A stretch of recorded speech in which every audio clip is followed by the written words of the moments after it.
Well, we were off for the long weekend for the federal holiday, Christmas, for separation of church and state, but one religion gets a federal holiday. Not the topic of today's discussion, but we were off for that.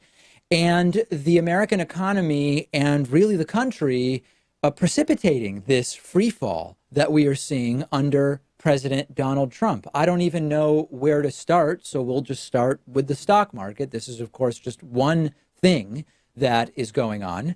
The stock market totally crashing again the day before Christmas.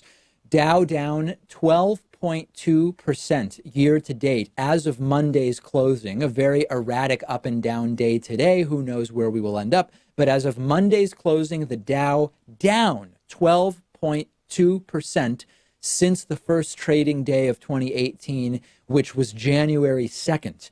I got into a bit of a back and forth with Dilbert creator Scott Adams on Twitter, where he was saying, well, what has Trump actually done to precipitate the economic troubles that we are experiencing? And isn't it all just the Fed that we can blame? Of course, he's a Bernie Sanders supporter, very, very liberal guy. To which I responded, I would love to have you on the program to talk about this. And it looks like he is going to be back on soon. So we'll be talking to him and I will lay out the full case as to why what Donald Trump is doing is very bad for the economy. We have Donald Trump's cabinet increasingly empty. We'll talk about that a little bit later on as well. Total disarray. Anyone with a good head on their shoulders wants nothing to do with the guy. I think most sensible people understand that. More than a dozen investigations are going on looking at criminality in Donald Trump's business life, criminality in Donald Trump's political life, in Donald Trump's charity life, even amongst family members. Donald Trump Jr. reportedly expecting an indictment at any time. We already have, even aside from the dozen plus investigations into the president, people in prison or going to prison for crimes committed in the course of helping Donald Trump win. We are seeing Donald Trump ceding control of our military to adversarial foreign powers to the point that experts and allies are now wondering, was Trump blackmailed into some of these decisions? I'm speaking about Syria, and we'll talk about that later on in the program. The government is shut down. The government is shut down over a temper tantrum.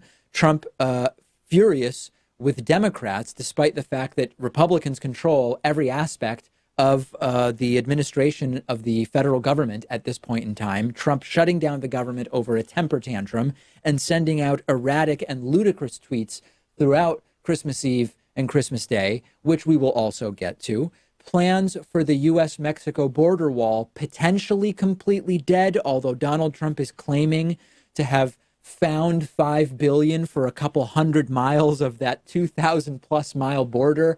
How much is this entire thing going to cost? And why are we paying for it if it's happening?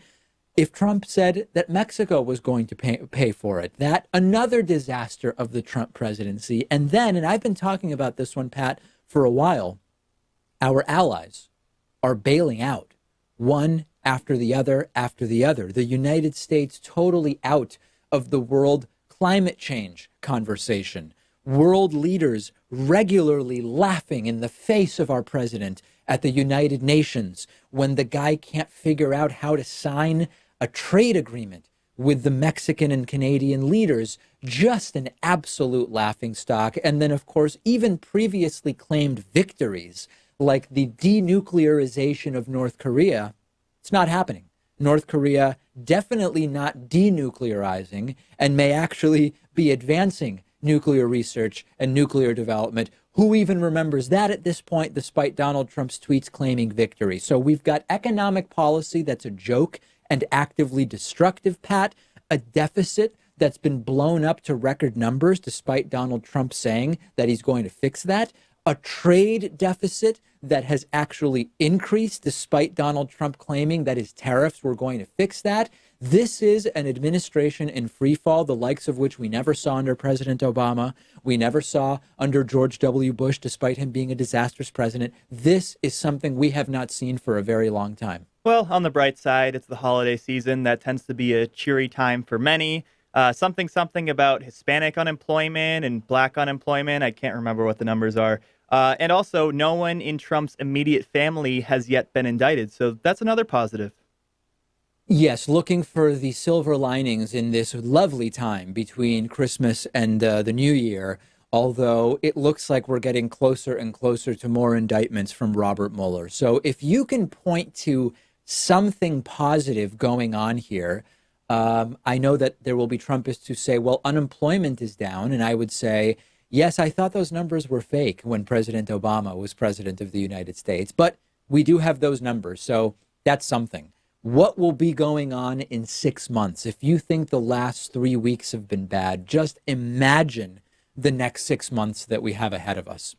Today's program brought to you in part by Blinkist.com/Pakman. Blinkist is a great service that I use all the time. What they do is they take thousands of the most popular nonfiction books, including the newest bestsellers.